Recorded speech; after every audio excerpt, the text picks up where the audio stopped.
خبر پاکستان ته د ډبرو سکور په صادراتو کې زیاتوالی راغلی. نور حال را سره په ویډیو کې وګورئ او ډیوه کلیک چینل در سره سبسکرایب کړئ. په سلامونو محرک علیکم. د سرپرست حکومت چارواکي وایي چې پاکستان ته د ډبرو سکور صادرات زیات کړي دي او ګمرکي مالیات هم لوړ کړي دي.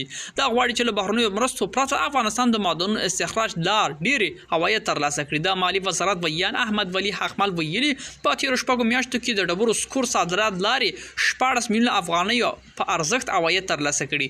دا په داسې حال کې چې په اوکراین باندې د روسیې له یرغل وروسته د اندونیزیا چې ډبرو سکور لوري صادرونکي هیواد بلل کېږي صادرات بند کړي دي او د اندونیزیا په دغه اقدام له کبله په نړیوال مارکیټ کې د ډبرو سکور بیه لوړه شوې ده او اروپایي هیوادونو کې هم تقاضا هم زیاته شوې ده. راپورونه پر اساس د افغانستان څخه د ډبرو سکور صادرات په د پاکستان ډیر ارزښت پوره کوي او په جنوبي افریقا باندې تکیه کمه کړې ده. د مهال کې د پاکستان خپل زری 15 سلنه ډبرو سکور له جنوبي افریقا څخه واردوي.